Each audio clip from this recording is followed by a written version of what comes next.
Mrs India क्या होता है? मिसेस इंडिया और मिस इंडिया में लोग कंफ्यूज थे। मुझे लगता है मेकअप बस इतना होना चाहिए कि थोड़ी-सी चीज़ें एनहांस हो जाएँ और मेकअप आपकी स्किन के साथ ब्लेंड हो। और ये स्कूल की प्रिंसिपल है, मेकअप कर रही है। कि एक फीमेल आती है आपके पास, बच्चे आते हैं या फिर जिनकी शादियाँ होने वाली होती है वो आते हैं या कोई इवेंट वगैरह होते हैं तो लोग मेकअप यूज़ करते हैं। तो क्या डिमांड होती इंस्टाग्राम के थ्रू मुझे बहुत बहुत काम मिला, एक नई पहचान मिली। तो वो एक बहुत बड़ा सदमा था मेरे लिए, जिससे निकलना बहुत टाइम तक इजी था ही नहीं। है? स्वागत है मैम आपका हमारे चैनल पर। आप आइए अपना कीमती वक़्त लेकर के। थैंक यू सो मच, और मुझे भी बहुत खुशी हो रही है आपसे मिलके, एंड आपने मुझे इस काबिल समझा कि आपने मुझे बुलाया। हाँ, क्योंकि बहुत सारी चीज़ें समझनी थी, आर्ट के बारे में ख़ास जी, करके समझना था जो जी, मेकअप आर्ट है। जी, उसके अलावा हम थोड़ा और समझेंगे, हमने सुना कि आप मिसेज़ इंडिया रह चुकी हैं, जी, उस जी। पर भी बात करेंगे और भी बहुत सारी बातें हैं।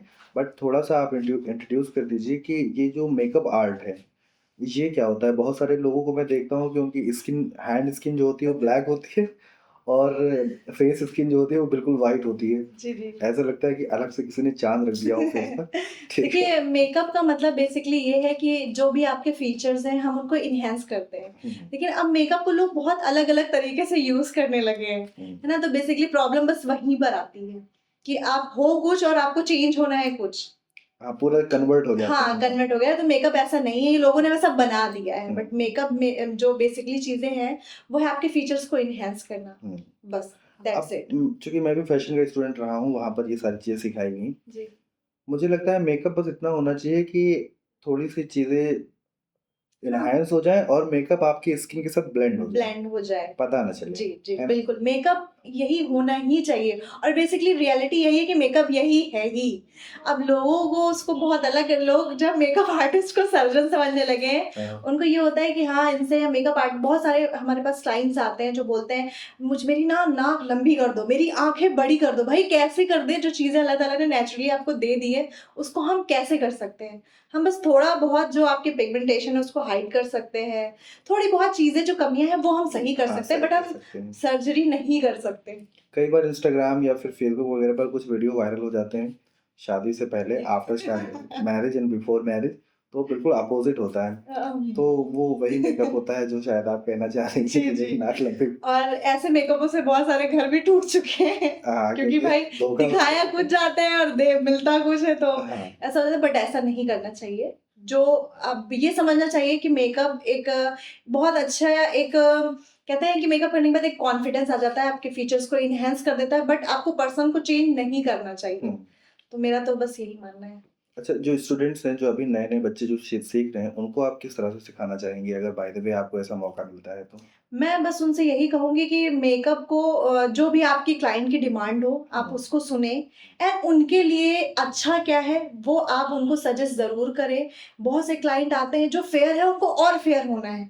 तो हमारा काम क्या है, हम उनको फेयर करने नहीं लगेंगे, हम पहले अपना सजेशन देंगे कि देखिए आपके ऊपर ये हर चीज़, ओवर आप कुछ भी करोगे वो गंदा ही लगना है, तो हमें ओवर क्यों करना है? भाई वो तो कह देंगी, लेकिन 4 लोग जो देखते हैं, वो तो यही कहेंगे भई ये पुट्टी लगा के आ गई हैं। हाँ, तो हाँ। हमें हमारा जो काम है, तो वो हमें अपने क्लाइंट को समझाना चाहिए। मतलब ऐसे नहीं बस हम जाके मेकअप करने लगे। हुँ, ब्राइड से कम 15 से 20 मिनट का एक कन्वर्सेशन होना बहुत ज़रूरी है हुँ। कि उनकी क्या चाहत है और हमारे हिसाब से उनके ऊपर क्या अच्छा लगेगा, कि उनको क्या ही पता कि उनके ऊपर क्या अच्छा लगेगा। वो तो मेकअप आर्टिस्ट हम हैं ना, तो हम उनको समझाएँगे कि आप ये करवा दीजिए, बाकी लास्ट चॉइस तो अच्छा, उनकी है। डिमांड क्या होती है? मान लीजिए कोई एक फीमेल आती है आपके पास, बच्चे आते हैं या फिर जिनकी शादियाँ होने वाली होती है, वो आते हैं या कोई इवेंट वगैरह होते हैं, तो लोग मेकअप यूज़ करते हैं। तो क्या डिमांड होती है? मतलब वो पर्टिकुलर इवेंट की बात करते हैं, जैसे मेरी शादी हो रही है, आप मेकअप कर दीजिए, या मुझे किसी इवेंट में जाना है, मुझे किसी और की शादी में जाना है या कुछ और, तो उनकी अपनी एक डिमांड होती होगी हाँ, ऐसा? बेसिकली तो जैसे भी जो भी आते हैं, तो वो अब तो ये होने लगा है, पहले तो लोग सजेस्ट भी नहीं करवाते थे कि हाँ, ऐसा चाहिए, वैसा चाहिए। हुँ। पहले तो था कि हाँ, हमको यहाँ मेकअप करवाना है, स्किन टोन फेयर मेकअप चाहिए, मुझे बस गोरा बना दो। मुझे बस गोरा बना दो। हाँ, तो अब लोगों में ये चीज़ें बहुत चेंज हो गई है क्योंकि सोशल मीडिया इतना ज़्यादा हाइपर है कि हर इंसान इंस्टा चलाता है, वीडियोस देखता है।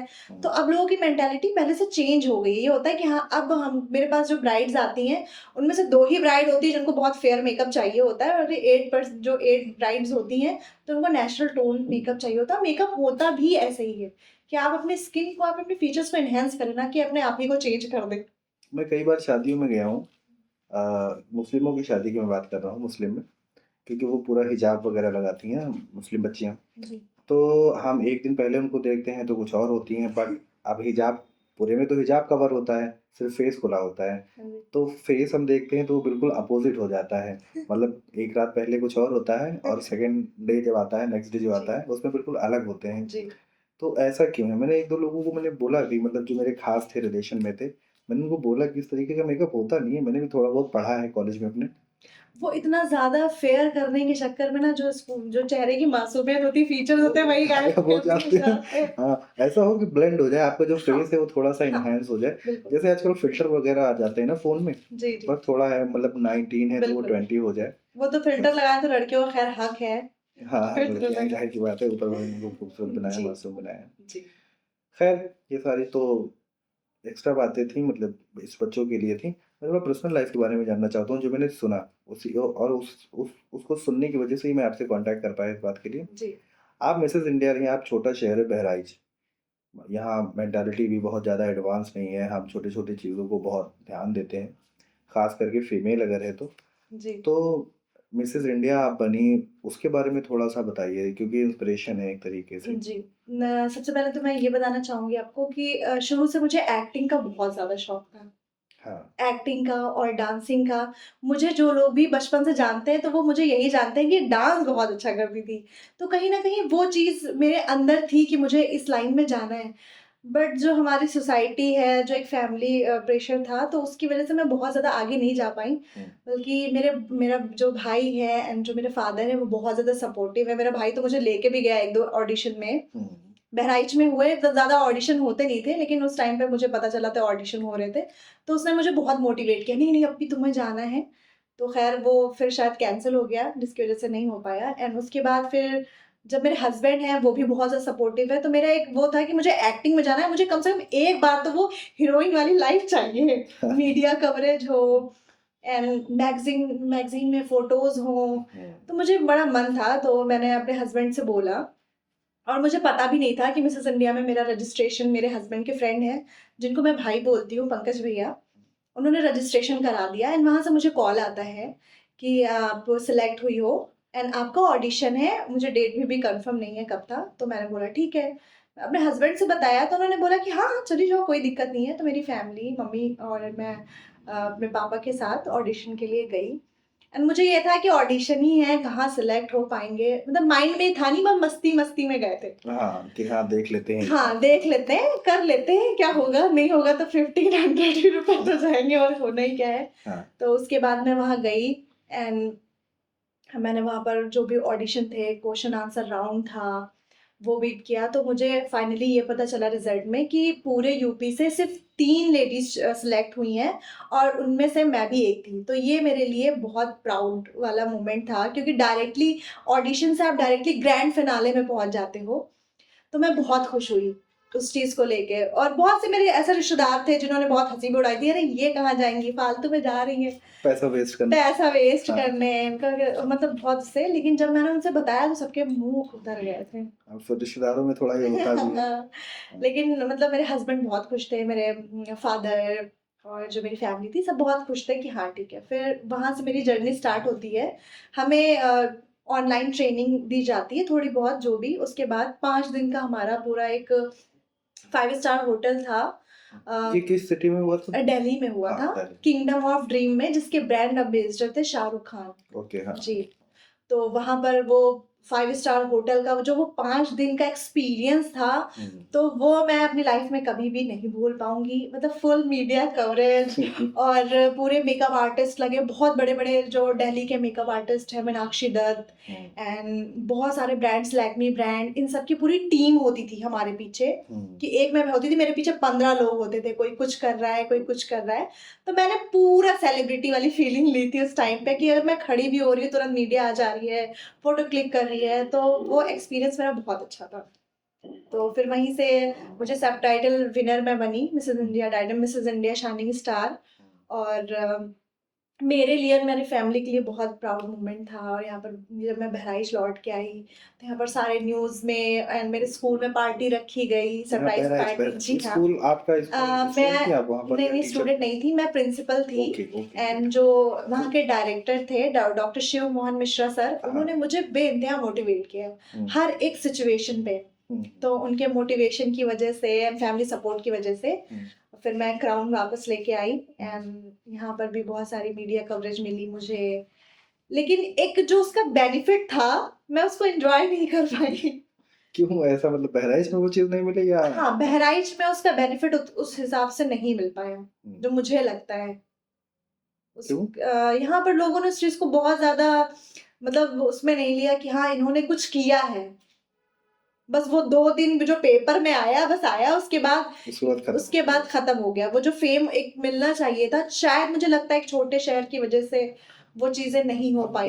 जो अपना शहर है बहराइच है जो, इसमें जो ये क्रिएटिव फील्ड बहुत कम है। यहाँ क्रिएटिव फील्ड पर ज़्यादा वर्क नहीं जी। होता है, यहाँ ज़्यादातर लोग पॉलिटिक्स में जाना चाहते हैं। जी। तो ग्लैमर वर्ल्ड जो है वो मेट्रो सिटीज़ में ज़्यादा फेम दिलाता ज़्यादा है। फेम है और आपको बेनिफिट भी वहाँ पर ज़्यादा मिलते हैं, जो कि हमारे सिटी में मुझे नहीं मिल पाए, क्योंकि यहाँ पर उस चीज़ को कोई जानता ही नहीं था, मिसेज़ इंडिया क्या होता है? मिसेज़ इंडिया और मिस इंडिया में लोग कन्फ्यूज़ थे। तो अच्छा हाँ, वो एक बार चीज़, क्लियर कर दीजिए ताकि लोगों को पता चले मिसेज़ इंडिया और मिस इंडिया क्या है? मिस इंडिया आप अनमैरिड होते हो एंड मिसेज़ इंडिया मैरिड हो। ओके, अगर मैरिड आप हैं तो मिसेज़ मिसेज़ इंडिया। इंडिया का टैग मिलेगा, मिस इंडिया का आपको नहीं मिलेगा। ओके। जी। और अगर अनमैरिड है तो आप मिस इंडिया का मिस टैग इंडिया का मिलेगा। टैग मिलेगा। ग्रेट। जी। मुझे भी ये बात पता नहीं थी, थैंक यू, आपने ये चीज़ बता दी और जी। बहुत सारे लोगों को पता चल गया होगा। जी। हाँ, देन फिर क्या हुआ? फिर आपको ये सारी चीज़ें मिली नहीं, फेम मतलब बहराइच में नहीं हाँ, मिल जिस पाया। हिसाब से मिलना चाहिए। और उसके बाद ये था बच्चे छोटे थे एंड मुझे दिल्ली बुलाया जा रहा है, मुझे मुंबई बुलाया जा रहा है कि हाँ, हाँ। आपको ये एल्बम शूट मिल रहा है या आपको वो मिल रहा है। तो एक बहुत बड़ी रिस्पॉन्सिबिलिटी थी मेरे ऊपर, क्योंकि मैं प्रिंसिपल थी, हाँ, एक स्कूल की है ना? प्रिंसिपल थी। प्रिंसिपल थी और वहाँ हॉस्टल था, हुँ, तो सारी चीज़ें मैनेज करना, क्योंकि वो एक बहुत बड़ा टास्क था दोनों चीज़ को हुँ, एक साथ लेके चलने के लिए। हुँ, और उस टाइम पे थोड़ा-सा बेबी भी था मेरा, तो मैंने सोचा कि अब मेरे पास 2 रास्ते थे। एक तो या तो मुझे अपना करियर चुनना था या तो मुझे अपना फैमिली, बच्चे, ये सारी चीज़ें देखना था। तो मैंने उस अपनी ड्रीम्स को एंड अपने करियर को साइड में रखा और मैंने कहा अभी हम फ़ोकस करते हैं बच्चे पे, क्योंकि वो ज़्यादा उस टाइम पे इम्पोर्टेंट था, उसको मेरी ज़्यादा नीड थी। तो मैंने हाँ, एक उस माँ चीज़, के रूप में जी, आप इस बात को ज़्यादा तो बेहतर समझेंगी। मैंने उस सपने को अपने क्विट किया फिर, कि लाइफ में फिर अभी बहुत टाइम है, अभी मैं बहुत कुछ कर सकती हूँ। मेरे अंदर कॉन्फिडेंस बहुत था हुँ, कि अभी पीछे करते हैं, एक टाइम आएगा फिर आगे फिर को आगे कर करेंगे। लेंगे, हाँ। तो फिर मैंने डिसाइड किया कि मैं अपने फैमिली को लेके चलूँगी एंड अपनी जॉब को कंटिन्यू करती हूँ। वो अच्छा था डिसीज़न और वैसे भी सक्सेस की कोई उम्र नहीं है। मैंने बिल्कुल, बहुत सारे लोगों को देखा है जो 60s में होते हैं अपनी या बिल्कुल। 50s में होती हैं। बहुत सारे लोग होते हैं जो 20s में सक्सेस हो जाते हैं, ये तो टाइम की बात है। अगर आप अभी भी मेहनत करेंगे तो आप अभी भी हो बिल्कुल। सकते हैं, कोई भी हो सकता है, बहुत सारे लोग होते हैं, हर रोज़ हमारे अगल-बगल हम इस चीज़ को देखते हैं। जी। आप वहाँ से आ गईं, दिल्ली से यहाँ आ गईं, सेलिब्रेशन बहुत सारा हुआ न्यूज़पेपर में। जी। देन फिर क्या हुआ? जब बंद हो गया सारी चीज़ें, स्कूल फिर जॉइन कर धीरे-धीरे लिया आपने? हाँ, फिर धीरे-धीरे फिर मैंने रिस्पॉन्सिबिलिटी इतनी ज़्यादा थी स्कूल को लेके, कि मैं उधर अपने जो मॉडलिंग्स कॉम्पिटिशन हो रहे थे, बहुत सारे लखनऊ में भी बहुत सारे ऐसे ब्रांड थे, जैसे लैक्मी था, हुँ, उसका फ़ोटोशूट होना था। तो अब इधर बच्चों का एग्ज़ाम हो रहा है और मैं उधर नहीं जा सकती हूँ। तो फिर मैंने फाइनली उस करियर से, जो मेरा एक ड्रीम था, वहाँ से एकदम कट ऑफ कर दिया और हमने फ़ोकस किया अपने स्कूल पे। हुँ, देन? उसके बाद फिर धीरे-धीरे अपने स्कूलिंग जो भी था वो कंटिन्यू किया। एज़ ए प्रिंसिपल मैंने 6 टू 7 ईयर वर्क किया उस प्लेस पे एंड बहुत कॉन्फिडेंस, बहुत सारे एक्सपीरियंस मुझे वहाँ से मिले। एंड फिर ये हुआ, दूसरा बेबी हो गया। तो उसके साथ 2 बच्चों के साथ जॉब करना, सुबह 7 बजे जाना, 6 बजे आना, बहुत मतलब दिक्कत हो रही थी उस टाइम पे। तो फिर वहाँ पर भी मुझे एक ऐसा मोमेंट आया कि मुझे अपने जॉब को भी छोड़ना पड़ा। ओके, देन आपके हस्बैंड आपने कहा कि बहुत सपोर्टिव हैं। जी। तो एक बच्चा वो भी सँभाल लेते हैं, 2-2 बच्चे कैसे हाँ, हाँ। मैनेज करते हैं। उन्होंने तो बहुत सपोर्ट किया हर हुँ, एक स्टेप पे। वो ना होते, हुँ। जैसे कि लोग कहते हैं कि एक आदमी के पीछे एक औरत का हाथ होता है, उसकी सक्सेस के पीछे। तो सेम यहाँ मुझे लगता है औरत के ऊपर भी होता हाँ, है ना? कि अगर बिल्कुल मैं सही। इतना लाइफ़ एन्जॉय कर रही हूँ और मैं हर चीज़ खुल के जी रही हूँ, मैं सोशल मीडिया पे इतना एक्टिव हूँ, तो कहीं न कहीं उसका रीज़न वो ही है, उनके सपोर्ट से। अगर वो मुझे दबा के रखते तो शायद मैं हाँ, आगे बिल्कुल ना हाँ, बढ़ती। बिल्कुल तो नहीं। उन्होंने मुझे हमेशा बढ़ावा दिया है। बस उन्होंने कहा है तुम्हारे लिए सही क्या है, गलत क्या है, ये तुम बहुत अच्छे से जानती हो। सही बात है। बाकी तुम्हारी अब मर्ज़ी, तुम्हें जो करना है वो बहुत करो। सारी फैमिलीज़ होती हैं या हस्बैंड होते हैं, वो सिर्फ़ रोकते इसलिए हैं क्योंकि उन्हें लगता है कि बाहर जाओगी आप, हो सकता है कोई ऐसा डिसीज़न लो जो सही नहीं हो आपके लिए। जी, इस वज़ह से होता है, बट अगर कोई लड़की मैच्योर है तो बिल्कुल उसको सपोर्ट मिलना जी। चाहिए। सो इसमें बस वहीं से फिर मैंने अपनी जॉब को छोड़ दिया और हुँ, फिर घर में बस वही नॉर्मल जैसे एक हाउसवाइफ होती हैं, वो भी एक बहुत रिस्पॉन्सिबल जॉब है। हुँ, बच्चों को देखना, खाना बनाना, सारी चीज़ें करना, तो ऐसे करते-करते 1 साल हो गए। उस बीच में मैं सऊदी चली गई 3 महीने के लिए अपने भाई के पास, पूरी ठीक। फैमिली हम लोग हाँ। ने वहाँ रुका। फिर हमने वहाँ मेकअप क्लासेस ली एंड उसके बाद जो कि मेरे भाई ने करवाई थी। भाई का भी मेरी ज़िंदगी में बहुत अहम रोल है। हाँ, जी। फिर वहाँ से मैं आई तो मेरे हस्बैंड ने बोला कि अब क्या मतलब तुम्हारी अब यही लाइफ रह गई है, यही बस एक रह गया है कि तुम बच्चा देखोगी और खाना बनाओगी, तुम्हारी खुद की कोई ख्वाहिशें नहीं है। मैंने सोचा ये कह तो सही रहे हैं और बचपन से मुझे मेकअप करने का बहुत शौक था।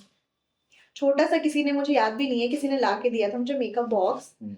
और मैं रोज़ उससे मेकअप करती थी शीशे के सामने बैठ के और उस टाइम पे इन्वर्टर वगैरह नहीं थे, तो हुँ, मोमबत्ती जला के बस वो मेरे रोज़ रात का काम था कि 7 बजे मुझे बैठना है मम्मी के ड्रेसिंग टेबल के सामने एंड मेकअप करना है और कहीं भी जाना है अपने ननिहाल में, वहाँ भी सबके ऊपर मेकअप करना है, बस मेकअप ही करना मतलब था। मेकअप में इंटरेस्ट आपको इंटरेस्ट बचपन से शुरू ही से रहा था, है। तो मेरे हस्बैंड ने कहा कि जब अगर तुम्हें इतना इंटरेस्ट है, तो इसी को तुम करियर भी बना सकती हो। फिर स्कूल से मेरे कॉल आ गया कि अभी तो बच्चा आपका 6 मंथ का हो गया है और आप फिर से जॉइन कर लीजिए क्योंकि एडमिशन पीरियड है और आपकी ज़रूरत है। भाई कहीं न कहीं मैंने वहाँ का भी ट्रस्ट जो है गेन कर ही लिया था। सो फिर मैंने कंटिन्यू किया, उसके साथ-साथ मैं फ्रीलांसिंग से मैंने स्टार्ट की अपनी जर्नी मेकअप की। हुँ, घर-घर जैसे अपॉइंटमेंट मिल जाते थे किसी के थ्रू, हुँ, तो हुँ। घर-घर जाके मैं मेकअप करती अच्छा, थी। शुरुआत में आप लोगों के घर जाकर के उनको हाँ, सर्विस प्रोवाइड एज़ अ करती थी। फ्रीलांसिंग मैंने वहाँ से स्टार्ट की। मेकअप तो मैंने एक वैनिटी अपनी बना रखी थी। मुझे मेकअप का इतना ज़्यादा शौक था कि मैंने जब मैं प्रिंसिपल थी, तो मैंने 80,000 समथिंग की वैनिटी उस टाइम पे मेकअप था मेरे पास। तो मुझे अपनी जर्नी स्टार्ट करने में बहुत ज़्यादा प्रॉब्लम नहीं हुई, हुँ, क्योंकि वैनिटी तो थी ही मेरे पास, हाँ, सामान पहले था से ही था। हमारे हाँ, पास, बस जाके करना ही था। तो बहराइच में है मार्को टेलर, हाँ, है ना? हाँ, हाँ। उनकी बेटी की शादी थी, तो वो मुझे पहली पहली एक ब्राइड मिली थी। फर्स्ट ब्राइड थी। फर्स्ट ब्राइड थी वो हाँ, मेरी मार्को टेलर की बेटी। बेटी। हाँ, गुलफ़िशा या गुलफ़शा ऐसा कुछ हुँ, नाम था, तो मैंने उनका मेकअप किया एंड उस टाइम मैंने मेकअप किया था 3000 पे। हाँ, सो वो बड़ा मतलब मुझे खुशी हो रही थी, लेकिन वो एक्सपीरियंस मेरा थोड़ा-सा बैड भी रहा क्योंकि आप कहीं पर जब जाके करते हो और उस टाइम पे निकाह भी होना है, उसी टाइम पे लोगों को उसी कमरे में आ जाते हैं, उसी टाइम पे उनको मेकअप देखना भी होता है, सीखना भी होता है, तो प्रेशर होता है, बहुत हाँ। बहुत परेशान करते हैं। खैर वो सब करके एंड उसके बाद मुझे अपनी पहली पेमेंट मिली और मुझे बहुत खुशी हुई है। जो सैलरी मिल रही थी उससे मुझे इतनी खुशी नहीं हुई, बट जितना मुझे उस 3000 से खुशी मिली। हाँ, पहली बार था ना इस हाँ, वज़ह से शायद। क्योंकि वो मेरी शायद मेरे मन में मेकअप को लेके जो क्रेज़ था, तो मुझे बहुत खुशी लगी कि मुझे लगा कि मैं इस जॉब के लिए नहीं बनी हूँ, मुझे यही चाहिए। हुँ, है ना? अपना एक गोल होता है हाँ, कि आपकी मर्ज़ी का अगर आप काम करते हो तो उसमें दिल लगा के हाँ, करते हो। इंटरेस्ट होता है कि इंटरेस्ट हाँ, होता एक है, जगह होते हैं कि हाँ, बस कर रहे हैं, एक जगह कर रहे होता है हैं, मेरा मन लगता है तो मन पैसे लग की रहा कोई था, मुझे बात नहीं बहुत है। खुशी हुई। हाँ, फिर ऐसे-ऐसे करके मेरे हस्बैंड के थ्रू उनके जो फ्रेंड थे, उनकी सिस्टर का मैंने मेकअप किया, तो काफ़ी लोगों को पसंद आया, लेकिन पैसे बहुत कम थे। हुँ, लेकिन मेरे लिए वो था कि 2-3 घंटे में भाई करके आए हैं, 3000 मिल रहा है, क्या ही हाँ, दिक्कत और है। क्या सही है। तो मुझे बहुत खुशी हुई, फिर धीरे-धीरे लोग मेरा नाम जानने लगे। अब प्रिंसिपल वो भी फ़ील हो रहा था कि कहीं जाए, अरे ये तो ये स्कूल की प्रिंसिपल है, ये मेकअप कर रही हैं। हाँ, तो शुरुआत वहाँ में पर थोड़ा थोड़ा-सा ऑकवर्ड मुझे लगता है। हाँ, ऑकवर्ड लगा, क्योंकि भाई वो मुझसे मिलने आ रही है तो 2 गार्ड से परमिशन लेनी पड़ती थी, फिर रिसेप्शन पे आके परमिशन लेती थी, फिर वो मेरे केबिन में पहुँचती थी, और यहाँ तो वो मुझसे डायरेक्टली मिल रही है। अरे! हुँ, आप तो वहाँ की प्रिंसिपल हैं, तो वो मेरे लिए बहुत ऑकवर्ड टाइम था, हाँ, बट तो उस चीज़ को मैंने कंटिन्यू किया कि क्या है, बोलने दो, जो प्रिंसिपल बैठेंगे तो वैसे भी आप हाँ, उस लिहाज से और मिलेंगे। वैसे भी एक कोटेशन है ना, बिगिनिंग इज़ ऑलवेज़ हार्डेस्ट। जी, जी। धीरे-धीरे चीज़ें सही तो होती हैं। धीरे-धीरे करके मैंने स्टार्टअप किया, एंड मुझे ये था कि मैं अब एक मुझे जगह चाहिए। सो एक मेरी फैमिली में मेरा जो मायका है, तो वहाँ जो बाहरी रूम था, तो हमने एक मिरर लगवाया एंड ऐड किया कि मैं मेकअप क्लास देने जा रही हूँ। उस टाइम पे जब लोग मुझे जानते नहीं थे, तब मैंने 14 टू 16 गर्ल्स मेरे पास आई मेकअप क्लासेस के लिए, और उनमें से तो आज बहुत सक्सेसफुल मेकअप आर्टिस्ट है बहराइच की, हुँ, मेरी स्टूडेंट हैं। तो मैंने पहली बार क्लासेस दिया, बहुत अच्छा रिस्पॉन्स आया। फिर मेरे दिमाग में था कि अब हमें एक सेटअप होना चाहिए हमारा। और क्योंकि मैं बहुत ज़िद्दी हूँ और बहुत जुनूनी हूँ कि मुझे ये करना है, तो मतलब ये करना है, और मुझे किसी से हेल्प नहीं चाहिए थी। तो फिर मेरे जो ससुराल है उसी के नीचे एक छोटी-सी शॉप थी। तो मैंने कहा स्टार्टअप हम यहीं से करेंगे, हम बहुत बड़े के चक्कर में रहेंगे तो हम कुछ नहीं कर पाएँगे। सही है। ड्रीम मेरा बड़ा था, लेकिन मैंने शुरुआत फिर छोटे से की। हुँ, फिर जो भी 60-70,000 जो मेरे लगे उसको पूरा मेंटेन करवाने में, वो मैंने उसको करवाने के बाद सामान-वामान रखा। ओपनिंग की, ओपनिंग में शायद 2 ही 4 लोग आए थे। मेरी फ्रेंड थी कॉलेज की, वो आई और उसने वहाँ पर बहुत सारी सर्विसेज़ ली। फिर धीरे-धीरे चलने लगा, और इंस्टाग्राम के थ्रू मुझे बहुत बहुत काम मिला, एक नई पहचान मिली। इंस्टाग्राम लोग के मुझे थ्रू। जानने लगे, हुँ, प्रिंसिपल से हट के अब मेरी एक नई पहचान थी मेकअप आर्टिस्ट की। प्रिंसिपलशिप में तो मुझसे कोई कॉम्पिटिशन नहीं कर पाता था। हुँ। लेकिन makeup as a makeup artist बहुत सारे लोग फील्ड में थे, हाँ, एंड उस चीज़ को कंटिन्यू करना, ख़ैर जो भी था सपोर्ट से सबके, एंड कॉन्फिडेंस था, धीरे-धीरे हमने अपनी जर्नी स्टार्ट की, और आज अल्हम्दुलिल्लाह बहुत लोग जानते हैं, एंड इंस्टाग्राम से मुझे बहुत प्यार मिलता है, एंड जब छोटे-छोटे बच्चे मिलते हैं एंड वो मुझसे बोलते हैं कि मुझे ना आपके जैसे बनना है, तो मुझे बहुत प्राउड फील होता एक है। सेलिब्रिटी फीलिंग आती है। हाँ, हाँ, अभी भी हर जगह जहाँ भी जाते हैं कुछ फॉलोवर्स मिल जाते हैं, फ़ोटोज़ वग़ैरह, तो मुझे जो चाहिए था अपने लाइफ़ में वो धीरे-धीरे मुझे इस काम से मिल रहा है। तो हाँ। अब मैं अपने काम को लेके बहुत खुश हूँ, एंड पहले था कि 3000 चार्ज करती थी, आज ऐसा टाइम है कि मैं 20,000 चार्ज करती हूँ, और लोग देते हैं, काम की वज़ह से। आप उस काम में रही हैं हमेशा, बहुत सारे लोग ऐसे होंगे जिनकी आपने बहुत सारी हेल्प करी होगी फ्री में। हाँ। हाँ। मैंने जैसे बहुत सारे मेरे फॉलोअर्स ही हैं, हुँ, अचानक फ़ोन कर देंगे, "अप्पी हमारा ये बजट नहीं है और हमारे यहाँ ऐसी-ऐसी प्रॉब्लम है।" ठीक है, हम कर देंगे। तो बहुत लोग मुझे डाँटते भी हैं इस चीज़ को लेके कि ये हुँ, तुम्हारा काम है और तुम अपने काम के साथ ये नहीं कर सकती हो। लेकिन मेरा दिल है कि नहीं यार, उसने कुछ सोच के, हो सकता है कि उसका कुछ ड्रीम हो कि मुझे भी, हर लड़की को अपनी शादी वाले दिन दुनिया की सबसे खूबसूरत ब्राइड लगना हाँ, होता है। लग होता है। अगर मेरी वजह से उनका एक मोमेंट अच्छा हो जाता है तो क्या दिक्कत है यार, पैसा तो ज़िंदगी भर कमाना ही है। एक लड़की के लिए सपना होता है उसकी एक शादी। हाँ, बिल्कुल। हुँ, तो मैंने ये भी किया है, लेकिन ये सारी चीज़ें मुझे लगता है कि अगर मैं कभी बोलती हूँ या कभी कुछ डालती हूँ, तो लोगों को लगेगा ये दिखावा करती हैं। तो मैं ये सब सारी चीज़ें नहीं डालती हूँ कि मैंने किसकी हेल्प की, या मैंने किसका मेकअप कर दिया। अभी 2-4 दिन पहले ही मेरे एक फॉलोवर का मेकअप फ़ोन आता है मेरे पास, एंड वो मुझसे बोलती है कि मेरा मतलब अभी आपके चार्जेस बहुत हाई हैं, हुँ। लेकिन मेरी दिली ख़्वाहिश है कि हम आपसे मेकअप करवाएँ। तो क्या हमने वैसे आप चार्ज क्या करती हैं? मैंने इस बारे में पूछा ही नहीं है।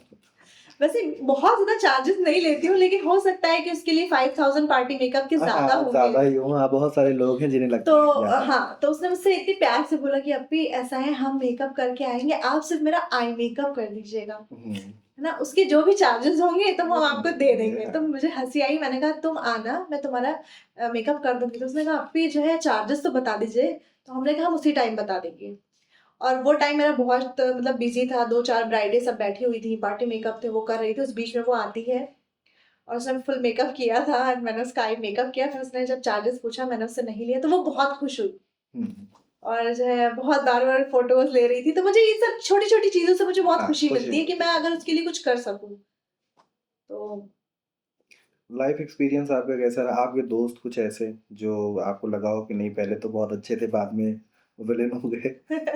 होते नहीं है कुछ लोग आस्तीन के साथ? हाँ, जो है मेरा वैसे तो फ्रेंडशिप के मामले में मेरा एक्सपीरियंस बहुत अच्छा था, क्योंकि मेरी 2 ही बेस्ट फ्रेंड थी। आप एक वर्किंग वुमन हैं तो ऑब्वियस सी बात है बहुत सारे तो दोस्त होंगे नहीं, जी, कुछ ही होंगे। जो फ्री होते हैं उनके ज़्यादा दोस्त होते हैं, जी, गॉसिप करने वाले लोगों के जी। दोस्त ज़्यादा होते हैं। हमारा शुरू से था कि हम जो 3 फ्रेंड थे, तो अच्छा, हम दोनों एक-दूसरे को लेके बहुत पॉसेसिव थे। एक ग्रुप था 3 लोगों का। जी, 3 हाँ, लोगों का। तो हम किसी ये चौथे को स्कूल इन्वॉल्व ही नहीं होने देते ये थे। स्कूल टाइम का था। ये हमारा क्लास 6 से हमारी ओके, हाँ, फ्रेंडशिप एकदम थी। शुरुआत पहले दोस्त। जी, हाँ, पहली और आखिरी दोस्त वाला ओके, हाँ। सिस्टम था। तो हमने एक बहुत अच्छा एक मेमोरीज़ है मेरी फ्रेंडशिप की, बहुत अच्छा टाइम स्पेंड किया। अच्छे दिन देखे, बुरे दिन देखे सब लोगों ने साथ में। एंड सबसे बड़ा धक्का मुझे लगा जब मैं बीए फर्स्ट ईयर में थी और मैं मुंबई गई थी। एंड मेरी ये जो फ्रेंड थी फरहा, उसकी डेथ हो गई। और मैं वहाँ से आई, मुझे किसी ने बताया नहीं, बस मुझे अचानक बुला लिया गया। और पापा ने 2 दिन मैं जब बहराइच में रही, फिर पापा ने जो कहा खाना-वाना खा लो, आज फराह से मिलने चलेंगे। तो हमने कहा हाँ, पता नहीं उसने मुझे 2 दिन से मैसेज नहीं किया है, क्योंकि हम लोग हमेशा मैसेज से बात करते थे। 9 से 5 साथ में रहते थे, उसके बाद भी वो घर पे जाती थी, मुझे आई मिस यू का मैसेज करती थी। तो वो वाली हमारी बॉन्डिंग थी, बहनों वाली बहनों बॉन्डिंग है। वाली। हमें टाइटल भी मिला था इंटर में, 3 इडियट्स का। ओके, हम लोग इतना साथ में रहते थे। हाँ। तो फिर मतलब वहाँ जब मैं उनकी घर पहुँची तो उसकी मम्मी मुझे देख के चिपका के बहुत रोने लगी। तो वो एक बहुत बड़ा सदमा था मेरे लिए, जिससे निकलना बहुत टाइम तक ईज़ी था ही नहीं। क्योंकि एक आप ऐसे पर्सन के साथ हो, मतलब मेरी ज़िंदगी, मेरी दोस्त, वैसा वाला मसला था। सोचिए वो छावनी में रहती थी और मैं काज़ीपुरा में रहती थी। और तारा, वो मुझे 3 दिन रिसीव करने जाती थी काज़ीपुरा, और मैं काज़ीपुरा से 3 दिन उसको रिसीव करने आती थी छावनी। फिर हम लोग साथ में मिलके साथ में स्कूल जाते थे। तो हमारी वो वाली फ्रेंडशिप थी। सो वो एक बहुत ज़्यादा धक्का लगा मुझे। और वो भी लाइफ का एक्सपीरियंस था कि उस इतना टाइम साथ में रहना और उसके बाद उसकी मिट्टी ही ना देख पाए, आखिरी टाइम मिल भी ना पाए। और फ्रेंडशिप में एक बात होती होगी, मतलब हम लोग में बात होती थी कि तुम मर जाओगी ना, बहन बिरयानी खिला देना। दोस्तों में हम लोग बात करते हाँ, थे, तुम मर जाओ, तो मर जाएंगे, अच्छा है तुम मर जाओ, तो हम बिरयानी खाने को मिलेगी, ऐसे हम लोग बातें काफ़ी करते मज़ाक होता था। थे। एंड जब 40वें में मैं उसके गई और वो बिरयानी वहाँ पर रखी हुई थी और सब लोग बैठे हुए थे, और उस बिरयानी को देख के मेरे आँसू निकल रहे थे कि हम लोग तो बात करते थे कि तुम मर जाओगे तो भाई 40वें में बिरयानी मिलेगी। और वो उस टाइम पहली बार ऐसा था कि मैंने बिरयानी, एक निवाला मेरे हलक से जा नहीं रहा था। मैंने उसको पीछे खिसकाया और मैं उठ के वहाँ से निकल ली कि भाई हम नहीं खा सकते। उसके बाद जो मेरी दूसरी फ्रेंड थी उनके साथ भी मेरा बहुत अच्छा रिलेशन रहा। एक टाइम तक 26 ईयर तक हमारी दोस्ती रही। फिर थोड़ी-सी मिसअंडरस्टैंडिंग हो गई बीच में, हम लोग साथ में काम करते थे। और मिसअंडरस्टैंडिंग में बीच में भी बहुत लोगों ने बहुत सारी बातें कही। मुझे पता चल रहा है कुछ लोग उनकी तरफ से मुझे कुछ कह रहे हैं, और बहरहाल बहुत एक गंदी चीज़ें होने लगी उसमें, लोगों ने बहुत सारी बातें बोलना शुरू कर दी। फिर यही हुआ था कि अब इस रिश्ते को यहीं पर ये तो ख़त्म कर देना चाहिए। आपकी ये दूसरी फ्रेंड जो दूसरी थी, जो हमारी फ्रेंड थी, हाँ, तो ये हुआ कि अब इस रिश्ते को यहीं पर ख़त्म कर क्यों क्या देते हो हैं। गया था? ऐसा क्या हुआ था? थोड़ा-सा बताना चाहें तो आप बता दें। बस बिज़नेस को लेके थोड़ी-सी बातचीत हुई थी, उसी में हम लोग की थोड़ी बहस हो गई। बहस थोड़ी ज़्यादा हो गई, एक पर्सनल लेवल पे हो गई। कुछ उन्होंने मुझे कहा, कुछ चीज़ें मैंने उनको कहा। उनकी तरफ से ज़्यादा हुई, मेरी तरफ से भी ज़्यादा हुई, भई अभी मैं कैसे बोलूँ? तो बहरहाल फिर ये हुआ, फिर उन्होंने अपना सेटअप अलग कर लिया। हुँ, हमारे घर के पास ही, और हमारे बहुत सारे क्लाइंट के पास जाके उनको इनवाइट किया। तो मुझे थोड़ा-सा फीलिंग हुई। लास्ट में उन्होंने मुझे भी इनवाइट किया, लेकिन मेरा एक दिल गवारा नहीं किया, क्योंकि मैं अंदर से टूट चुकी थी। वो जो 26 साल का मेरी दोस्ती थी, उससे जब मैं निकली तो मैं सीधा डिप्रेशन में गई, क्योंकि पैसे बहुत, बीच में आ गए? हाँ, आप कह सकते हो। कहीं न कहीं बाद में मुझे वजह पता चली। बहुत लोगों ने बोला कि आप उतना कमाती थी, आपने उसको उतना नहीं दिया, तो मैंने अपनी सफाई देना बंद कर दिया। लाइफ में भी आई, लोग पूछते थे उनके बारे में, तो मैंने कहा कि इनके बारे में मुझसे कोई बात मत करो। आप मेरी लाइफ पे आए हो, आप मुझसे मेरे बारे में पूछो। फिर धीरे-धीरे हमने उनको अपनी ज़िंदगी से एकदम, मैं उनकी ज़िंदगी से निकल गई और मैंने अपनी ज़िंदगी से उनको निकाल दिया। क्योंकि ये चीज़ें बहुत ख़राब हो चुकी थी, और जब एक बार रिश्ते में आपके दरार आ जाती है, हाँ, तो भर्ती नहीं ख़ास तो करके वो, जो बेस्ट हाँ, फ्रेंड्स होते हैं बेस्ट उनके बीच। फ्रेंड्स होती हैं। अफ़सोस तो था, क्योंकि हमारी एक बहुत अच्छी बॉन्डिंग थी। बुरे वक़्त में भी हम दोनों एक-दूसरे के साथ में खड़े थे। हमारे साथ दुनिया हो ना हो, हमें कोई फ़र्क नहीं पड़ता था। हम दोनों एक के साथ हैं, हम दोनों मतलब हैं, इनफ़ है, किसी तीसरे की ज़रूरत नहीं थी। तो वो चीज़ें जब इतनी ज़्यादा बिगड़ गई तो यही हुआ कि एक कदम हम पीछे ले लेते हैं।